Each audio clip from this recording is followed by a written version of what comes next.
Thank you for joining me today. I'm Madeline Blair, and this is Unlocked, a show all about opening possibilities so that when you're hit with the unexpected, you have options from which to choose. Today is a show that will move us from one dimension to another. My guest is someone who lives with her feet in two very different worlds where she sees the connections. I suspect that the connection has something to do with her avocation rather than her vocation. Yet, we're going to spend some significant time in her avocational world so that hopefully you, too, will discover that we all live in multiple worlds where we can feed the other and vice versa. As always, I'll be talking about a book that has real influence on my life and career. And this one is definitely one from the topic of our conversation today. So please stay tuned. Now, who is joining us? Stephanie Barnes. She is a knowledge management consultant and artist for over 30 years of experience. In her consulting practice called Entelechy, she focuses on aligning people, process, and technology to not only help organizations be more efficient and effective with what they know, but to be more innovative and creative too. Stephanie has been bringing knowledge management success to organizations for more than 24 years. She is the creator of Radical Knowledge Management, and she is a published author and has spoken at conferences around the world. She has co-authored Designing a Successful KM Strategy, a guide for the knowledge management professional. And you can find her on LinkedIn under Stephanie Barnes, Barnes.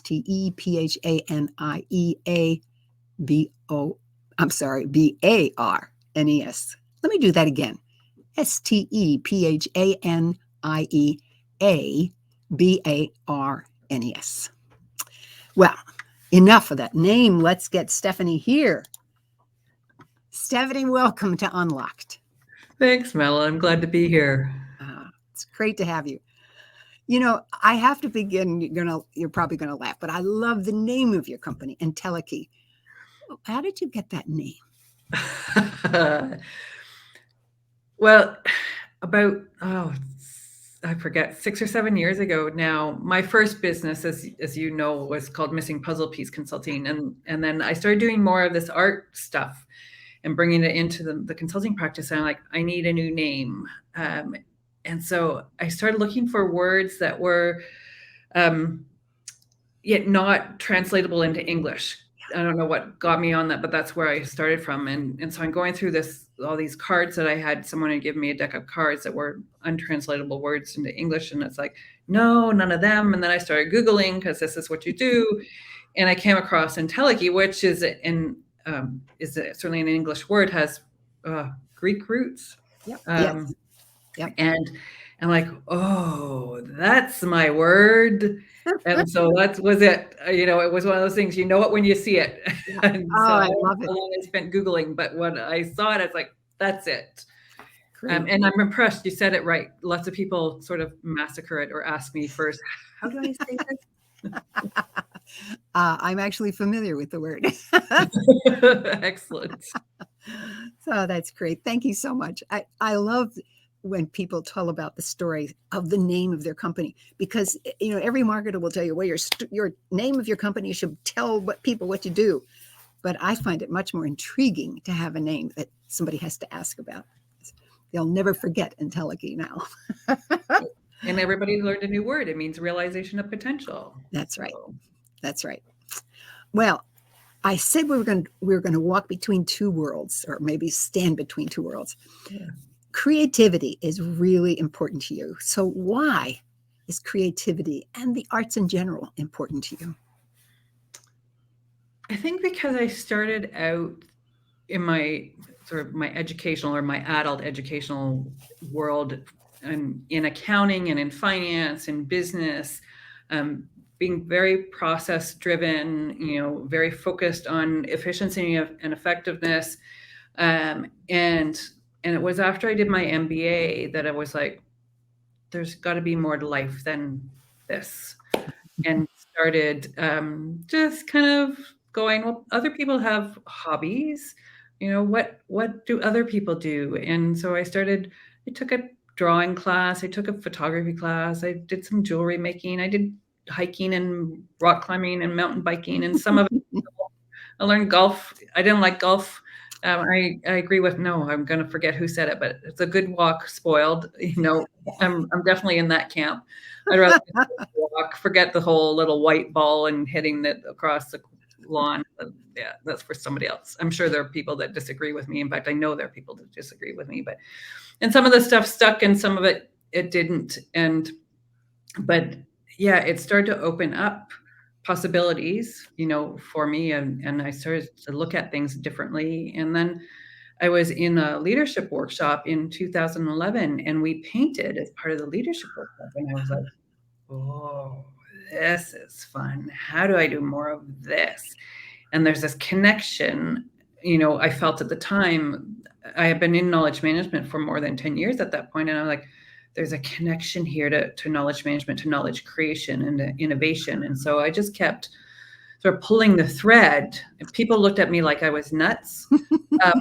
Sometimes they still do, but it's like, there's something here. And so I just kept sort of iterating and painting myself. I went out the next day after this leadership workshop and bought paints. I have painted ever since. And I know we're going to show some of my paintings in a minute, but yeah, it just, I don't know, it lit a fire for me. And it's like, there's a whole other world out there, and that's been educated out of us.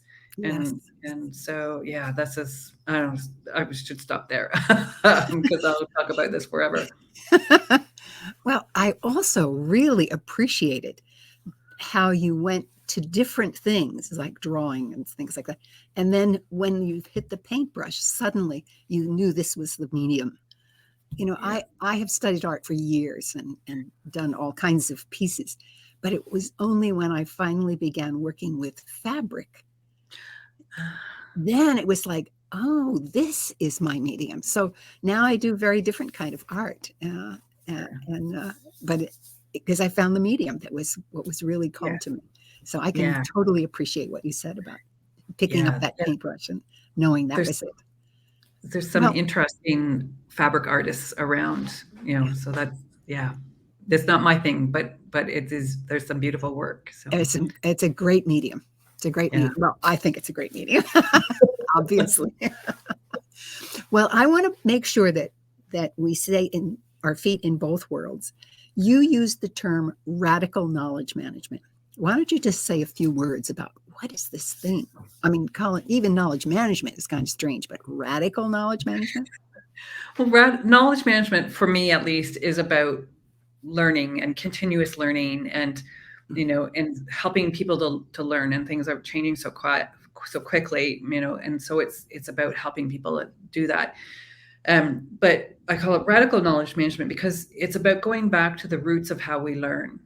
So if we look at KM as about learning, not about a database, then the roots of how we learn is very playfully, very creatively, very artistically. You think about your 4 or 5, 6-year-olds. I could think about my niece and nephew when they were that age, and the stuff that I did with them, and how curious they were, and how they just were soaking up everything. And we lose all that. It gets educated out of us. We've got to focus on math and science and serious things. And we lose that playfulness. And yet we learn much better when we're having fun.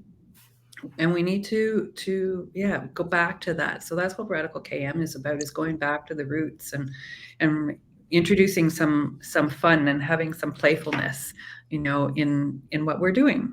So like my clown nose. I love it. Did you know, by the way, that the red nose is the smallest mask that is used? Oh, no, I didn't know that. Yes, there's a wonderful woman who actually has been on the show talking about clowning. And she was the one who told me that the red nose is the smallest mask. Nice. I like that. So I also love the use of the word radical, because I think the root words of radical mean root. I should check it while Yes. we're on. Yeah. Yes. Yeah. Yes. Yeah. That's what I thought. Yeah. Yeah. So, and I also love the fact that you're going back to learning, because you're right. Knowledge management, there's a lot of things about it. It's a very, actually, it can be quite complicated to implement processes. And yet, in the end, what you want is for people to constantly be learning new ways to do things. Yeah. Ah, fabulous. Yeah. Well, there's one additional piece on in our show, and I want to make sure we touch on it so you can bring it in as appropriate. But our show is called Helping the Human in an AI World. Uh, how do you want to focus on this to make sure that we bring in that AI issue along with what we're doing?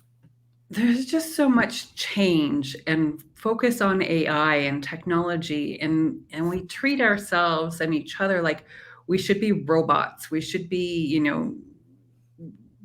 not eating and sleeping and drinking. We should be always on, and we should, be, I don't know, AI. And there's like I say, there's so much change and chaos and misinformation created by this technology, which in some cases is certainly helpful, and in some cases is not. And so, it's about, helping the humans is about helping us be more human and helping us sort of be resilient enough to bounce back from all the chaos that this technology has created, and to be curious enough to say, hold on here, this doesn't sound right to me. I need to go and check this. Is this a legitimate source? Is this, does this make sense? So it's about using the things that I talk about with Radical KM to help the humans be more human and survive in this chaos that AI has created. You said something that I actually wrote on just recently. Spoke on. Sorry, this aspect of, you didn't use this language, but what I heard was part of the difficulty with the introduction of AI is that we have to remember how to validate sources, because we can be tricked thinking that something is valid, and when in fact it came from an invalid source. And that may be the real long-term challenge for us. Yeah. Well, and this is the thing. We've been taught that, oh, well, the technology told us the answer. The calculators told us 2 + 2 is 4. So 2 + 2 must make 4.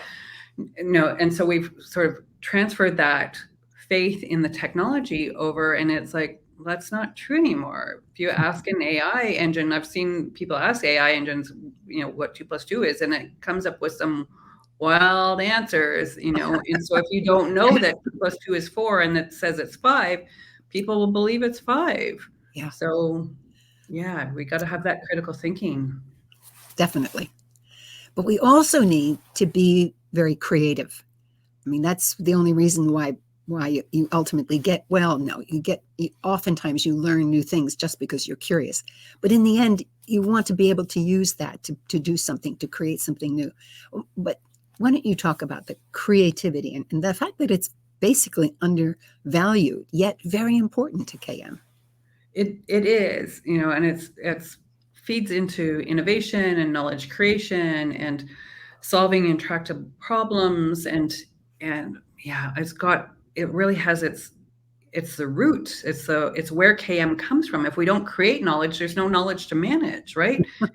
And so we have got focused further down the process, with the technology and things. But so taking a step back and going, hold on here, we can't just keep doing things. It's great to reuse our lessons learned, and there's lots to be learned from other people. And I'm not saying that we shouldn't, but there's also a time, especially now with the rate of change, that we really need to be, and the things happening in the world, that we really need to be looking at solving problems differently. We can't keep just doing the same old thing. We need to be doing things differently. And so being creative is critical to that. And so this is, where I bring the arts-based intervention stuff in, is because it helps people get out of the box and step away and lets their brain, go into diffuse thinking mode and bubble up something new and innovative. So creativity is really what distinguishes us as humans from AI, because AI is just copying what's already been done. So. Good distinction. Yes. AI is about copying. Thank you. not creating. How do your clients react to you bringing in these creative methodologies? Because clearly that's what you do, because you use your art, and I know. Um, there's, I would say there's two camps. There's the ones that kind of hesitantly go, okay, I'm going to try this out and let's see what happens. Yeah. And there's the ones that are like, yep, let's go, and jump in with both feet. And usually the ones that are hesitant get to the point where they're enthusiastic supporters. They just need to, it's very experiential, and it really goes against a lot of the things that we've been taught in school and university and college. And so people really need to have the experience of it and find that, oh, look at that. I just solved a problem I've been struggling with for 4 months, in after doing this 5-minute scribble drawing activity, and I had somebody say that to me. After, Wow. I was like, wow, this is the power of this stuff. And yet for 4 months, she sat there thinking, oh, I've got to stare at the screen, and my whatever apps she's using, and this is how I'm going to solve the problem. And yeah, we did this 5-minute scribble drawing thing, and she's like, oh, I know what I need to do now. Now, you've said that we have a lot of our creativity kind of schooled out of us. Uh, do you find that that people become afraid to be more creative, or do they? Well, I'll just leave that question that way. Yeah, for sure. The psychological safety, we really need to create that in our organizations. A lot of people, especially when I get doing the art stuff and the painting stuff, if I have longer time and we get the paints out, there's a lot of bad experiences that people have had in school. I did too, and grade 8, so I was 13 the last time I did an art class, before I did them as an adult. And yeah, the teacher criticized what I was doing. And I was like, okay, that's it. So there are lots of people with very similar experiences. So it's very nerve-wracking for them to come into a room and see the paints and stuff on the table and go, really? Are we going to paint? You're right. When a teacher says to you, critiques you, you aren't mature enough, especially as a teenager. You're not mature enough to recognize they do see something positive, but they want you to get better. At least I hope that's what their intention is.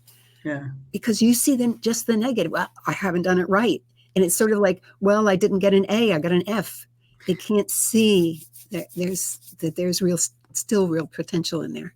Yeah. Gosh, we have to be so thoughtful when we work with young people, especially in this area, because if you let go of the I'll call them the aesthetics of life, yeah, gosh, your life is just so much more narrow. Yeah, it is.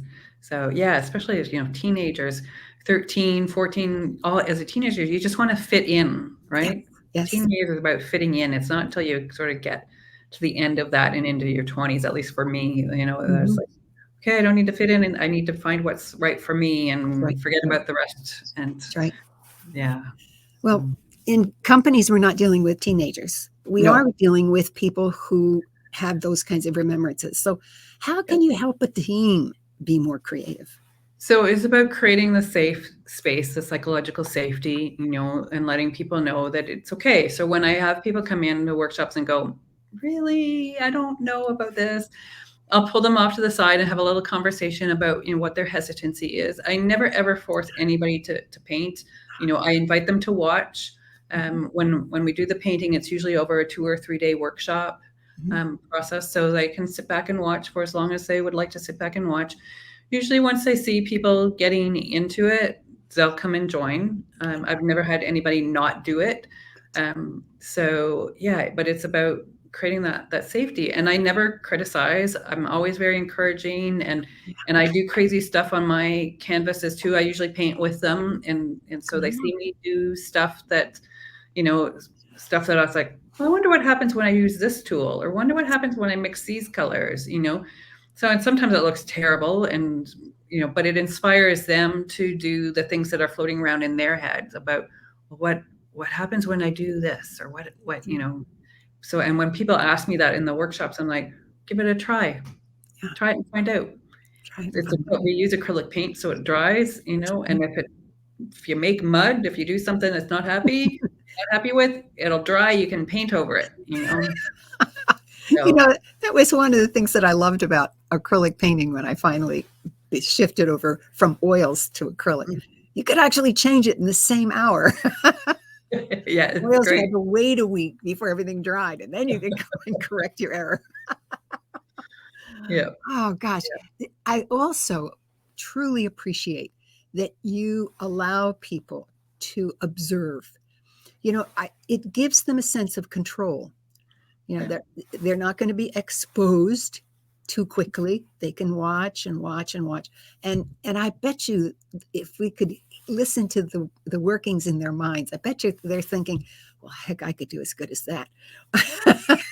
and then they feel, it just kind of opens up and lets them be able to join in. Yeah. That's a great technique. I know whenever I'm training, I always give the students, I'll call them participants, the opportunity to make a choice somewhere along the line. So I think that's great strategy and great psychology. Yeah. Well, and do we have time? Can I tell a little story? Absolutely. So I had a guy come to one of the workshops early on, and it was after I moved to Berlin, and he came in and was very hesitant. And after the first round of painting, he comes to me and he rushes over and he says, "I got brown in my yellow. What do I do? You're an artist. How do I fix it?" And I'm like, "Oh, I'm really sorry. That sucks." And so I commiserated with him, and I said, "Well, I came up with some crazy ideas about how to fix the brown in the yellow, including cutting a hole in the canvas and cutting it out."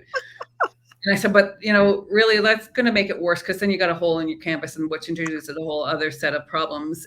and I said, "The best thing is it's brown. It's acrylic paint. It's going to dry. We've got to go. We're at the end of this painting session. We're going to go and do some other stuff. It'll be dry this afternoon. You can do what you want with it this afternoon." But I said, just sit with it. Let it dry. Think about how you want to incorporate the brown in the yellow. Because honestly, the brown is in the yellow now, and there's not really a way to take it out without making a worse mess. And so think about how you want to go forward from here. And at the end of the 2-day workshop, he had this painting that he took home and hung up on his living room wall. Wow. He was so proud of it. And he gave me this review afterwards. I have it in my feedback file for bad days, stuff that I look at. And he's like, "That was magic." I'm like, "Oh, magic. I was magic. Nobody called me magic before." you know but he's like, "I treated them like an adult. I had created that psychological safety." Now that's not weren't his words, but it's like, yeah, I did. I wouldn't yell at him. He was expecting me to yell at him because he got brown in the yellow. I was like, why would that? What doesn't make that's not helping. No, So, doesn't take the brown out. No. and this transfers over to life, right? And work and everywhere else. It's like, well, we said something, we did something that, we regret and wasn't the intended outcome. And so we can't undo.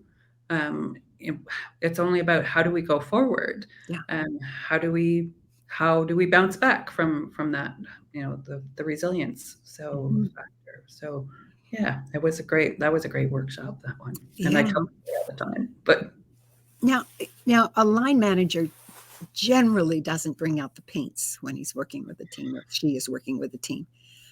What are some techniques that a manager or a leader could use to really help a team step into a creative space?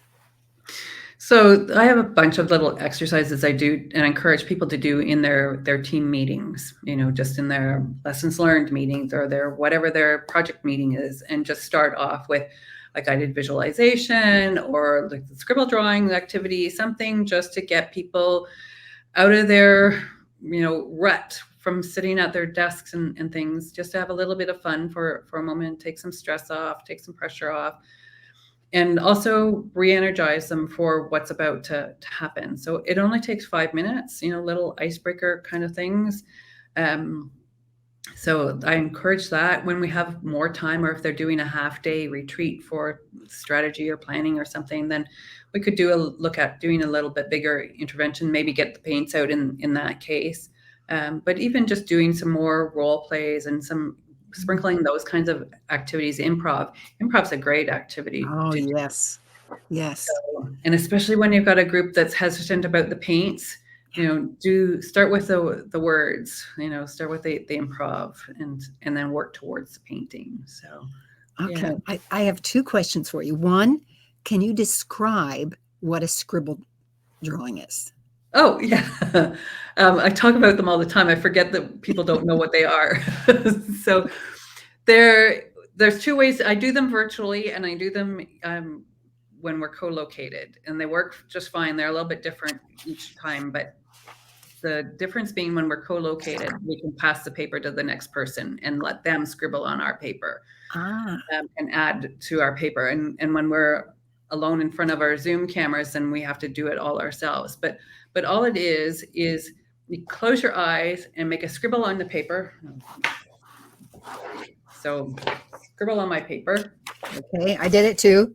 and and then you just take it and do 5 or 6 embellishments, turn the paper around, see which way speaks to you. If it might not be the way that you drew it, it does not need to look like anything. In fact, I encourage people to not have it look like anything. But if it, and I say that, and sometimes mine turn into things, as I work on them and add the embellishments. And so we do 5 or 6 embellishments, and that's it. That's the Mm. magic of the scribble drawing. And if people, and I say to people, take them when it's done and bunch it up and throw it away. Yeah. It's It's not done its for work. it's done its job, Yeah. because it's about the process, not the end product. Yeah. And, and it gets you completely out of words. Yeah, it does. It does. Now, And when I do them myself, sometimes when I'm sitting here and I have only 3 minutes between meetings and I need to quickly re-energize myself, uh, I do a quick scribble drawing. And it's like, okay, that feels better. So oh, I love that trick. I'm going to use it myself because oftentimes, especially when I'm writing, uh, yeah, it, it it is a creative act, but it's all in words, and that's not my natural medium. yeah, So, oh, I love this. Thank you, because I can do that easy. yeah, Just grab a piece of yeah. paper, do a little bit, and it just good. I got a strategy. Excellent, excellent. Now, you also talked about improv, and I want to make sure that we at least talk. Well, we can even do one if you feel comfortable doing that, Sure. to show people that it's simple and incredibly powerful. Yep. Yeah. Yeah, it is. And it helps build empathy and communication skills.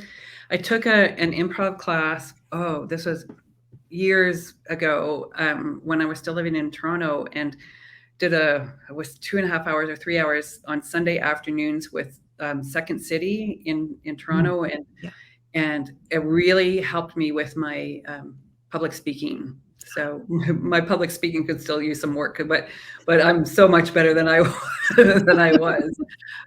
It helps build empathy and connection with your audience, and yeah, and all kinds of things. So it's a very powerful tool. So yeah, I'm trying to think as I'm answering a quick improv thing that we could do. It's about yes and. So Yes, it's all about yes and. yeah, so Everything you say is good, and will you just build upon it, yeah, not negate it? Yeah. yeah, exactly. So I don't know. Do you want to start one off, or do you want me to think up a story? Or Well, I was hoping you would start one, but let's see which one of us comes up with something real quick to I'm going to say something that. okay, All right, I'm just going to do it. okay. The sky is blue today. Yes, and it's a magnificent sapphire color of blue that matches the ring. Oh, I don't have the ring on. The ring that my grandmother gave me. Grandmothers are such wonderful additions to our lives. They tell us things that nobody else can tell us just because they've been around so long. Yes.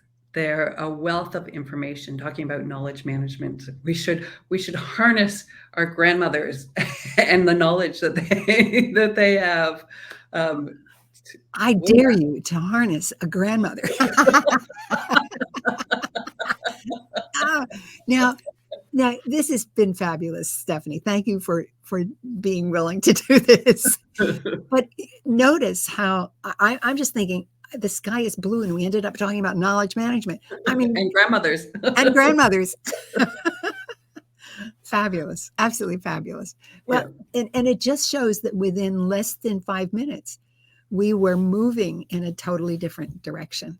And when your staff are stuck, as you suggested earlier, the one woman thought she had to do it through everything that was sitting on her computer, and a scribble drawing or something that broke her from that allowed her to find a solution. Well, I think it would be great now to show people some of your artwork. What do you think? Yeah, absolutely. I'm going to bring it on screen, and you just tell me when you want to move from slide to slide. Okay. Do you want me just to talk about? Absolutely, talk about these. So this is one of the first ones that I did after I moved to Berlin from Toronto in I moved in 2015. So I think I did this early in 2016, and it's part of a series called Pieces of My Heart.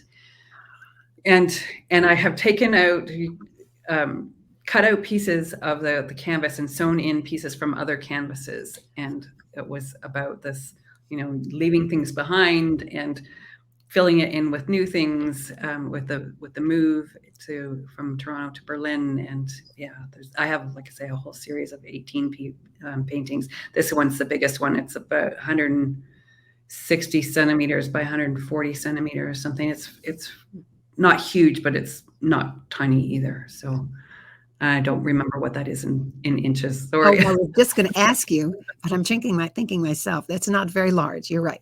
It's 140 centimeters would be maybe around 45 inches, 44, 46 inches. So a bit, 3.5 feet, something like that. Okay. So, okay. Yeah.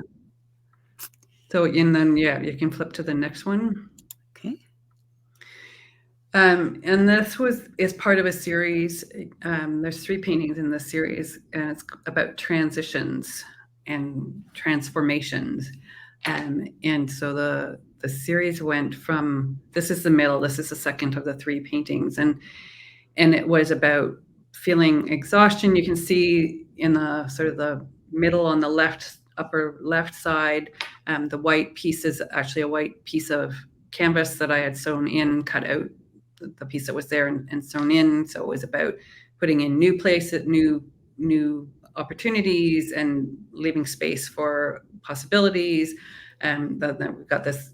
That's actually not black. It's dark purple that's going across the canvas, and that's about trying to get to the other side of the transformation and all the sort of the emotional. My paintings are very emotional. They allow me. They're a way for me to express emotions that I don't have the words to get out of my mouth. So that was what that was. And that was, at the time, I was feeling pretty exhausted by the whole transformation. That would have been, I did that in 2017. And so I was still very much working to settle into Berlin and find my place here. And so it was about being about exhausted to get to the other side and get to where I wanted to be. So I really appreciate how you have described these paintings and where you were doing them in your life.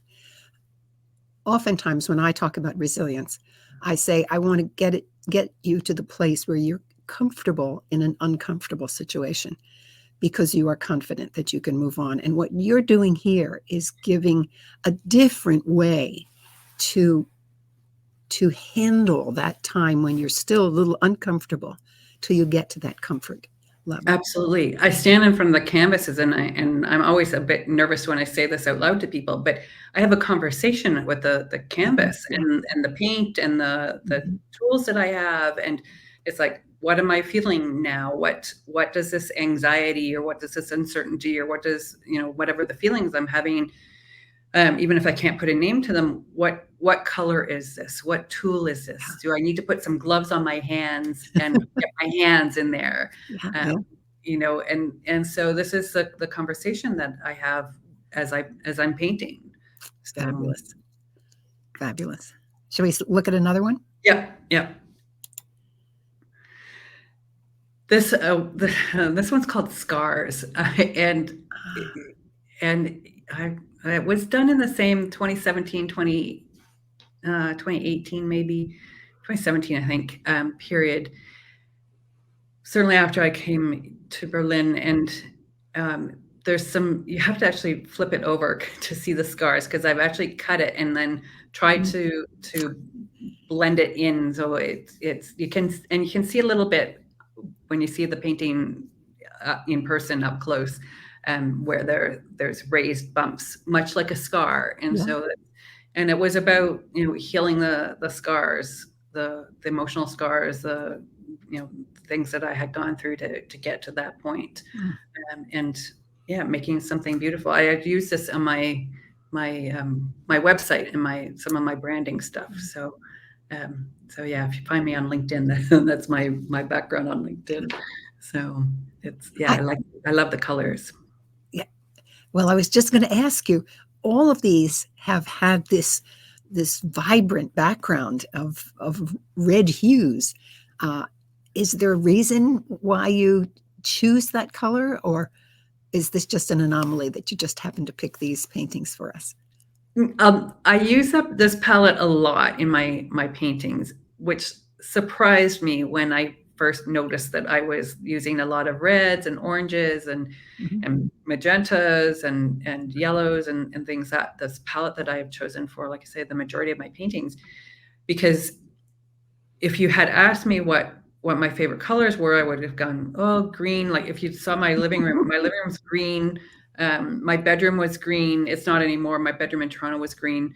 And blues and really muted tones. And yet when I started to paint, it's like, oh, I don't like those. I like these. I like bright, strong, vibrant, Yeah. in your face kind of colors. Um, and so, yeah, it's very rare to see muted tones and muted, even blues and greens. They'll be in accents or things just to provide a bit of contrast. But Mhm. the majority of my palette is in these colors that you see there. You said earlier that this allowed you to express things that you couldn't put into words. And as you're speaking, I'm thinking, oh, this is fabulous. You have found the way in which you can express a part of you uh, that you wouldn't ordinarily. So Yeah, yeah, fabulous. Because yeah, I yeah. happen to love hues of red. Oh. Well, and as we're talking about this now, I'm thinking, to me, they're very passionate colors. And I think that I often hold back that passion because I'm afraid that people will um, be afraid, Yeah, will be put off by it. yeah, And yet I'm very passionate about this and about radical KM, about knowledge management, and yeah, about all of the things that I do. So yes, yeah. yes. Well, Want to do go you to the think next? everyone has an inner artist? I do. I don't, it's not necessarily painting, but I think that we all have inner creativity and an inner artist. It may be food, it may be gardening, it may be sewing, it may be, fabric arts like that you talked about. I know some wonderful quilters. My sister was a quilter. Beautiful, beautiful quilts. So I think there's all kinds of different ways to express that creativity and that inner artist. I think that it is there. I know we just need to let it out. Well, there's just one more question, and I'm excited to ask this question because I can see so much better now why you have called your new step radical knowledge management. What's your hope for the future? Oh, that we start doing this stuff.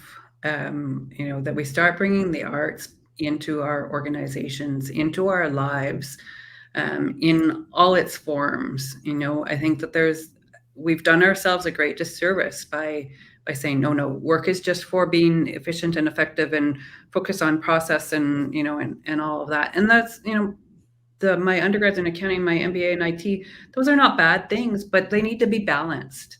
And we need to do things differently. And one of the things I found when I got researching all of this and digging into all of it, it's like, hold on here, in taking the creativity and the arts out of us, they teach us all of these things about interconnectedness and help us see the big picture and resilience and making connection. And have we educated our ability to be sustainable out of ourselves? I know, in putting everything in a little box, have we lost the connections with the bigger picture that would have made us make sustainable decisions, and experience the world differently? So, Oh, I think that's a very interesting point. We do like to focus, because focus is, if you're, oftentimes I was told, now, Madeline, you have to focus because you have too many things going. And yet, when you have multiple things going, you're right. You're much more aware of the interactions between them. So if you had that kind of mindset, we would, I say you, and then I say we. Okay, I'll take it onto myself.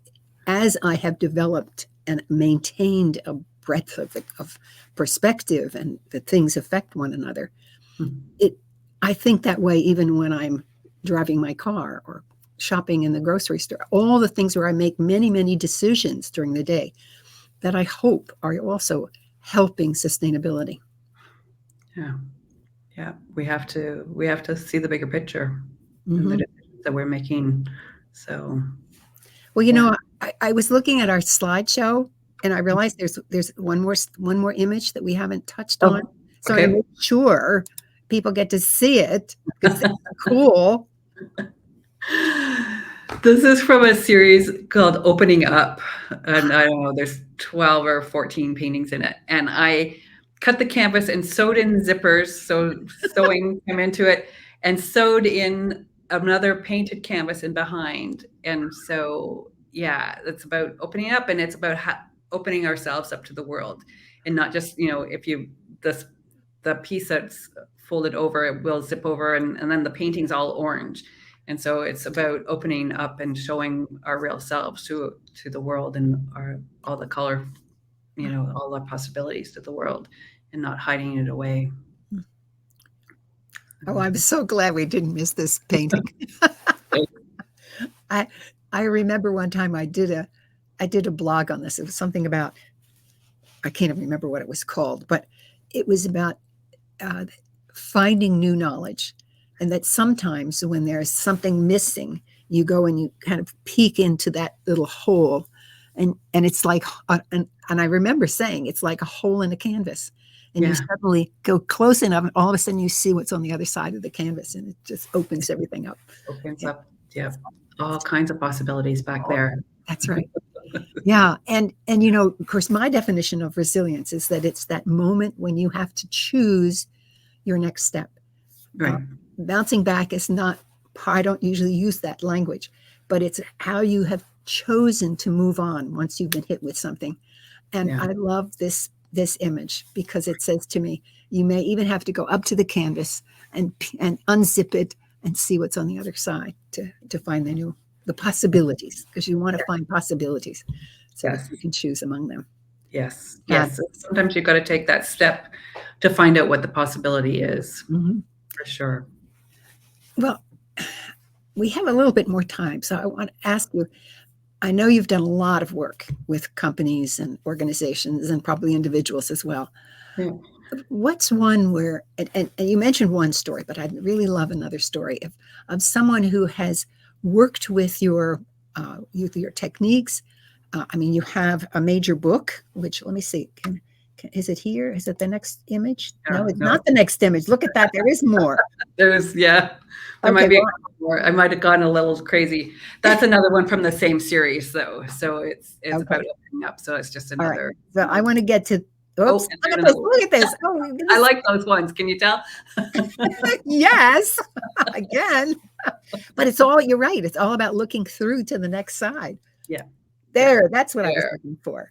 Because Yeah. people have, a lot of people have read this book, I know, including Yeah. moi.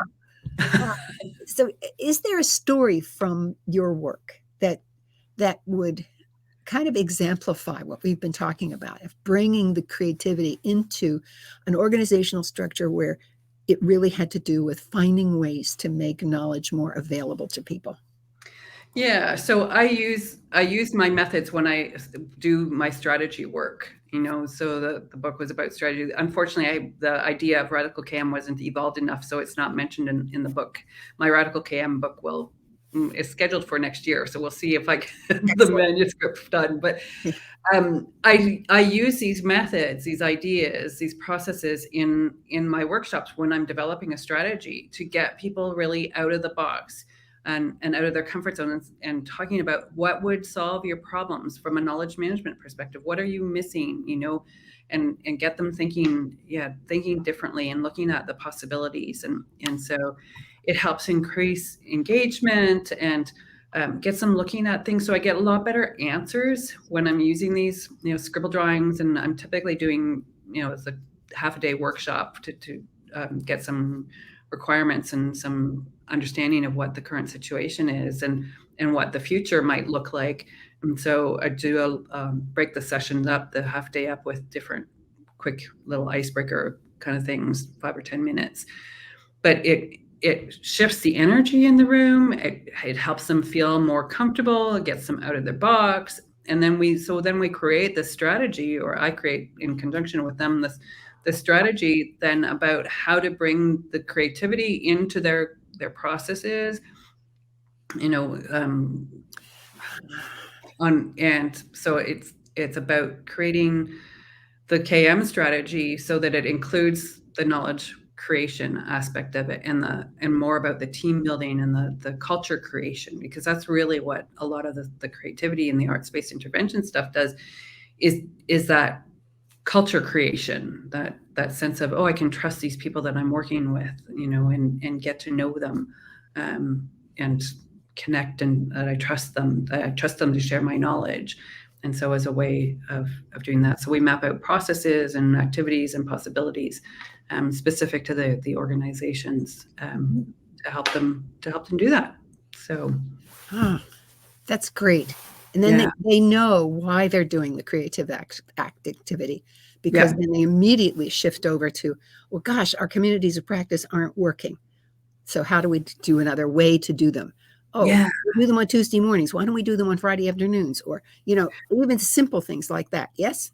Yes, and even just, why don't we start them off with a guided visualization, because we're all jumping from meeting to meeting to meeting. So let's take a pause at the beginning before we jump right into everything. Beautiful. Just give us a pause, give us a break, let us get a breath, and then jump into it. So the interventions don't have to be big. And so I did a strategy last year with a company here in Berlin that we put the strategy together. They're still working on, implementing it and things. This strategies are not, something that you implement in 90 days.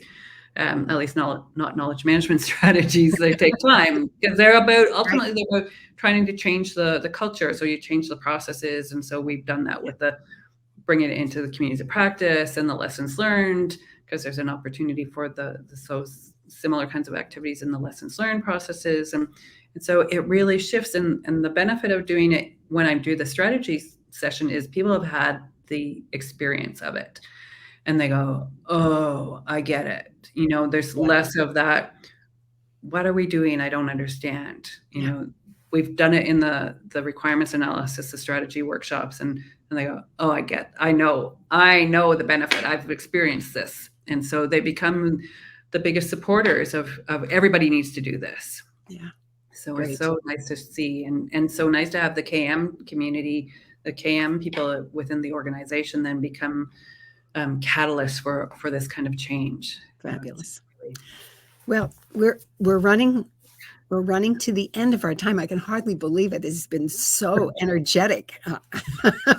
Just talking about art and creativity has energized me. Um, I wonder if you have some final thoughts, and yeah, some final thoughts for our audience. You know, I'm never quite sure what to say in these situations. You know, I think the hardest part of doing this work is the stories that we tell ourselves why we can't.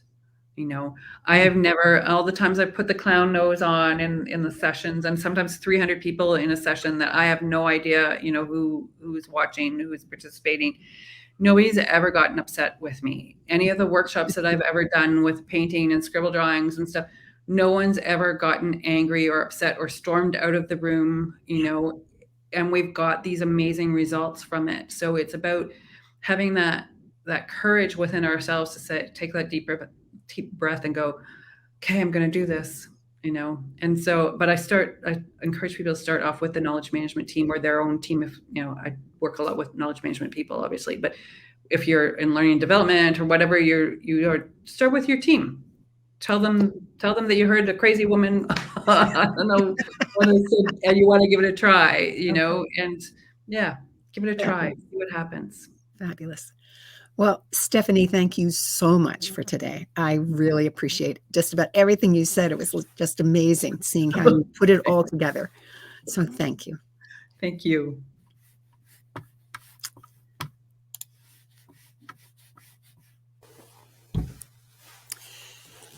Well, it's time for me to talk about the book that had an impact on me, and it really has influenced me. It's a book that had enormous influence on my work and what is called knowledge management, a field that explores how an organization can build and harness what people in the organization know, should know, and can know. I worked in this field even before it was called KM. And so this book was very helpful for me to shift my language that I use to talk about and the understanding that I use to do my work.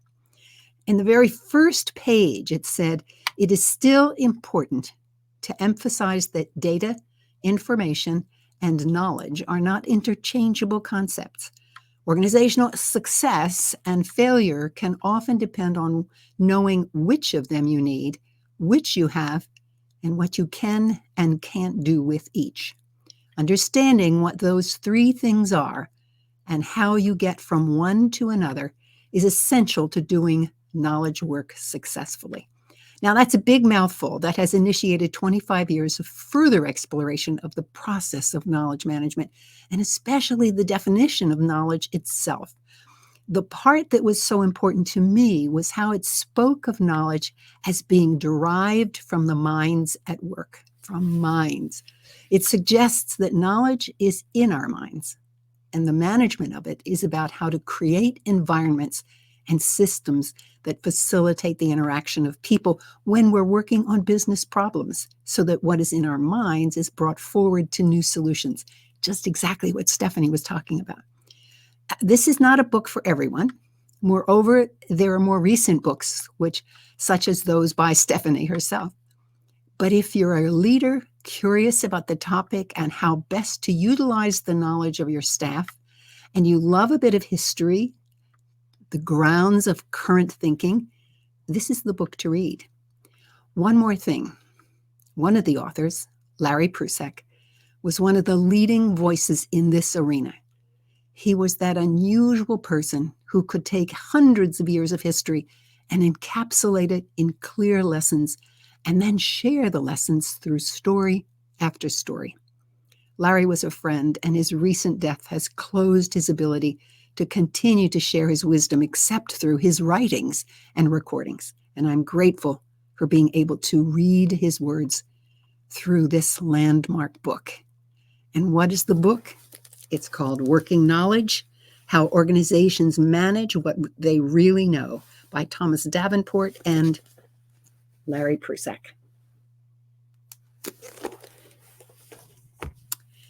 I want to thank you for joining me today. I hope you have enjoyed the conversation and what you learned today. What was it that you learned? And make a comment in social media. And also, what is it that you might do differently as a result? And if you're on YouTube, click the like button and subscribe to receive announcements shortly before each show. And if you desire some coaching to help you cope with today's world or just need a sounding board, set up a 30-minute free consultation with me. Just go to my website, click on Executive Coach, and schedule a call. I'm Madeline Blair, wishing you infinite possibilities as you unlock your resilience.